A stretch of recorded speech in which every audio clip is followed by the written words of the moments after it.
Olá, cursistas! Bem-vindos novamente, tudo jóia? Prontos para a nossa última aula? Novamente é um prazer estar aqui com vocês. Na aula de hoje discutiremos sobre a avaliação de viabilidade de projetos, linhas de financiamento e também a apresentação geral dos projetos. Então vamos começar?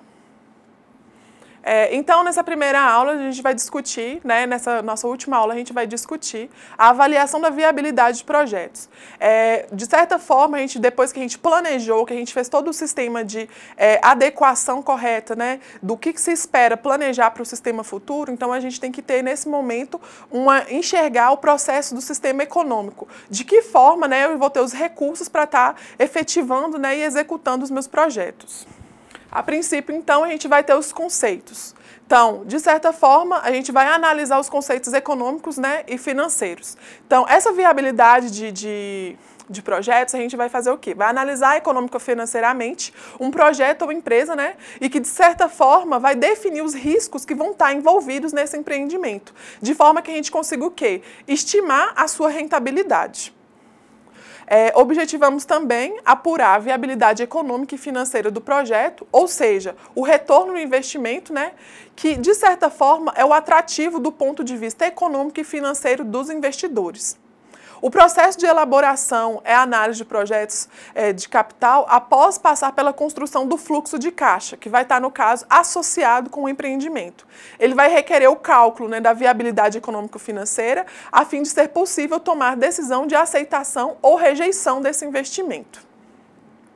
Cabe a gente ainda salientar nesse momento que a confiabilidade, essa validade da análise, ela vai depender da qualidade dos dados que a gente está utilizando nesse projeto. Ou seja, se eu faço uma análise que seja um pouco ilusória, eu tendo a achar que as coisas serão de valores muito reduzidos, de certa forma, então, a gente está colocando, dando chances para ter erros, futuramente. E quando se trata, então, de um empreendimento, é desejável que o projeto seja elaborado dentro de algumas premissas realistas, porque o otimismo exagerado, como eu disse, pode gerar alguns problemas e distorcer o resultado, levando a uma tomada de decisão com base em uma avaliação errônea, cujos resultados projetados dificilmente serão alcançados. Dessa forma, então a gente vai ter da seguinte maneira: alguns indicadores vão ser utilizados de forma que a gente consiga então determinar o prazo a partir do demonstrativo do resultado do exercício. Como ponto, o que a gente vai considerar? O ponto de equilíbrio, a lucratividade e a rentabilidade. Outros indicadores também vão ser calculados, e esses indicadores vão ser com base no fluxo de caixa do projeto. Então, como a gente viu nas últimas aulas, a gente vai ter então o fluxo de caixa, que ele vai permitir estar enxergando as entradas e as saídas de valores, e a partir dessa estimativa, a gente vai conseguir ter uma relação dos valores realmente que vão estar atribuídos. Além disso, então, desse fator do fluxo de caixa, então, alguns indicadores que podem ser calculados serão o payback, o valor presente líquido e a taxa interna de retorno. Então, que alguns indicadores de viabilidade, eles serão utilizados para determinar esse demonstrativo do exercício. Então, do que a gente vai precisar para que a gente coloque realmente como sendo, para analisar essa viabilidade econômica dos nossos projetos, ou seja, dos nossos planejamentos. Então, a gente vai considerar o ponto de equilíbrio, a lucratividade e a rentabilidade. Outros indicadores também serão calculados a partir do quê? Considerando esse fluxo de caixa, que a gente já tinha visto em aulas anteriores. Esse fluxo de caixa, então, vai nos permitir, parte dele, fazer alguns indicadores, analisar alguns indicadores. Com eles, nós vamos ter, então, o payback, o valor presente líquido e a taxa de retorno. Então, essa taxa interna de retorno que é conhecida como TIR. Então, a avaliação da viabilidade econômica de um projeto, ela vai ser baseada em indicadores que fornecem informações sobre como poderá ser o desempenho produtivo e financeiro da empresa.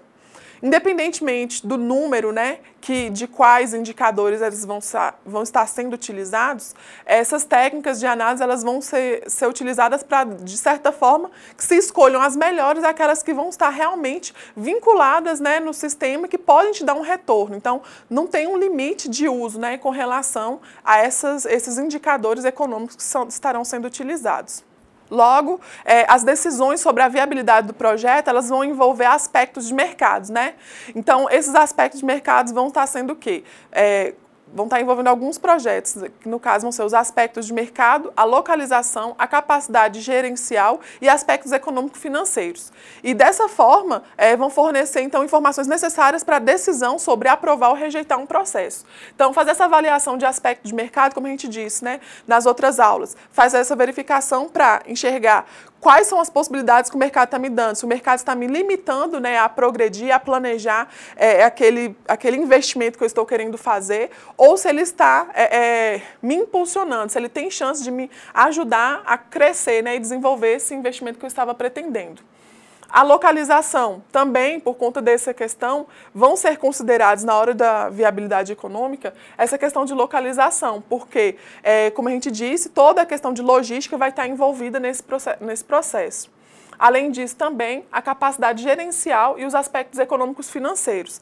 Então, quando eu faço essa avaliação geral, então eu vou conseguir falar se eu aprovo ou se eu rejeito, né, determinado projeto.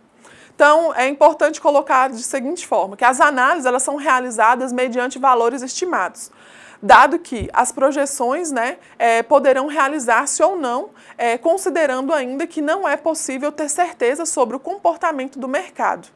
Há um risco, no caso, inerente, então a gente nunca vai ter essa certeza de que o que eu estou estimando, se ele realmente vai me garantir sucesso.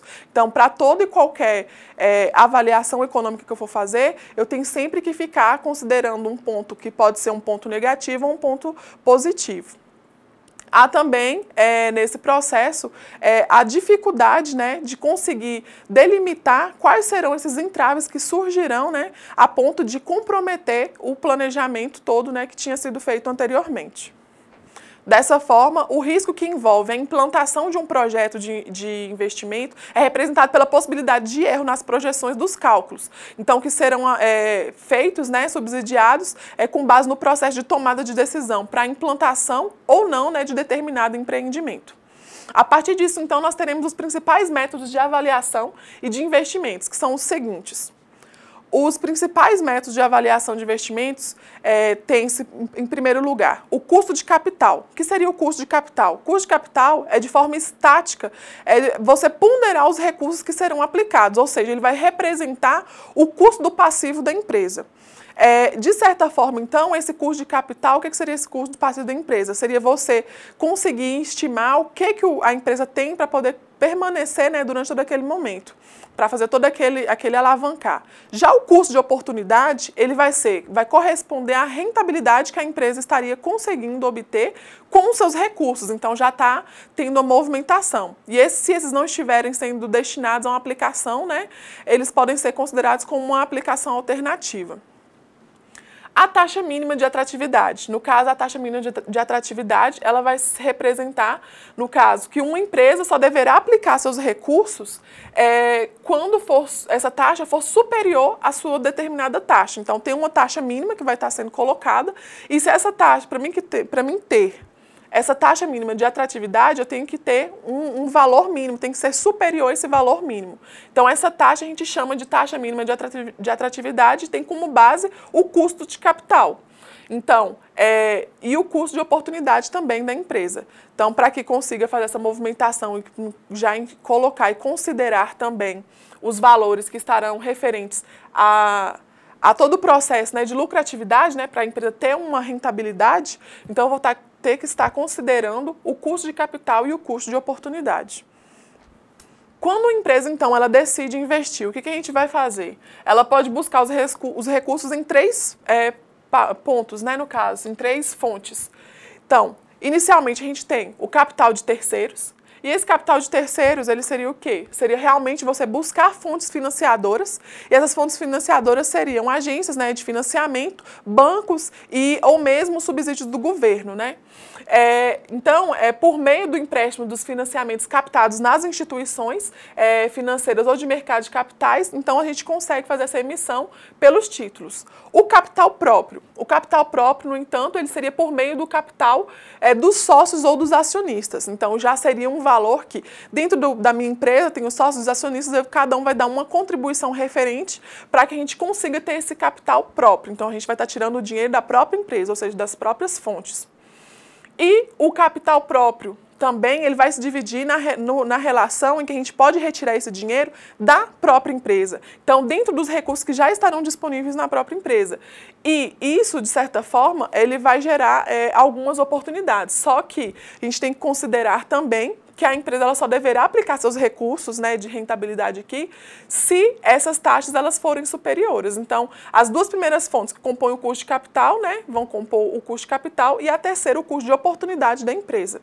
Então, quando a gente fala desse capital próprio, a gente tem que ver e tentar analisar realmente para ver se isso vai estar gerando valores efetivamente importantes, né, para não comprometer aquele valor que você já tinha disponível na empresa. O payback. O payback, então, vai ser um outro método, né, de a gente conseguir calcular e estimar essa viabilidade. Então, a partir do payback, a gente vai determinar o período de tempo que vai ser necessário para que a empresa recupere aquele valor que inicialmente foi investido. Tem-se que, no caso, para o payback, o valor que a gente investe, a gente vai calcular, que como é a premissa básica dele, ter um tempo de retorno. Então, quando você tem um tempo muito grande para conseguir ter esse retorno, então isso já vai estar sendo desfavorável, né? Porque a gente corre mais risco de ter possibilidade de recuperar aquele valor que foi investido. E na situação inversa, então, a empresa ela vai correr menos risco quando tiver o quê? Quando ela tiver um tempo menor. Então, quanto menor for o tempo obtido pelo payback, então maior vai ser as chances, né, de que a empresa não caia em situação de risco. Outra situação, né, para análise seria a taxa interna de retorno. Essa taxa interna de retorno, ela vai determinar o rendimento proporcionado pelo negócio ou por determinado período, né, que no caso pode ser mensal ou anual. O critério, no caso, que vai estar sendo utilizado para a taxa interna de retorno, né, que a gente chama de TIR, vai ser, se esse TIR ele for maior que o custo de capital, o investimento, né, no caso no mercado financeiro, a gente aceita o projeto. Mas se esse valor ele for inferior, a gente rejeita o projeto. Porque se eu for determinar que esse valor, dentro de um período de tempo, né, que eu estou analisando, ele não for me dar nenhum retorno, então esse critério ele já tem que ser colocado assim, como importante e é muito utilizado por muitas empresas, justamente pelo fato dele conseguir passar para a gente essa questão de retorno financeiro mesmo. Este critério, no caso, ele garante que a empresa, né, esteja obtendo pelo menos a sua taxa requerida, né, no caso que a gente chama de retorno. Então, se a gente consegue ter no mínimo essa taxa requerida, aí já passa a ser um critério, né, importante a ser utilizado. Quanto ao VPL. O VPL, então, ele já, que a sigla significa valor presente líquido, ele considera uma sofisticada, né, considerado uma sofisticada técnica de análise de orçamento do capital. E ele pode ser considerado porque considera o valor do dinheiro no tempo. Ou seja, isso vai nos dizer que ele utiliza, né, tanto as entradas como as saídas do fluxo de caixa, né, então a gente vai utilizar o fluxo de caixa nesse momento, e vão ser traduzidas em valores reais, né, o valor monetário atual e real. Assim, ele pode ser comparado ao investimento inicial que está automaticamente expresso em termos monetários atuais. Esse tipo de técnica, né, no caso, ele desconta os fluxos de caixa da empresa a uma taxa específica. Essa taxa é frequentemente chamada de taxa de desconto e custo de oportunidade ou custo de capital, e refere-se ao retorno mínimo, né, que deve ser obtido por um projeto de forma a manter inalterado o valor de mercado da empresa. O critério também do VPL, ele é usado para aceitação, né? No caso, se você aceitar, se o VPL ele for maior que 0, você vai aceitar aquele projeto, mas se o VPL ele tender a ser menor, você vai tender a rejeitar também esse projeto. E quando o VPL ele for maior que 0, a empresa vai obter, a gente fala que ela vai obter um retorno maior do que o seu custo de capital. Então, com isso, ele estaria aumentando o valor de mercado da empresa e, consequentemente, a riqueza, né, dos seus proprietários, ou seja, dos pequenos produtores rurais lá, que no caso a gente está trabalhando e analisando, tentando colocar sempre, tornar produtivo um sistema, né, rural.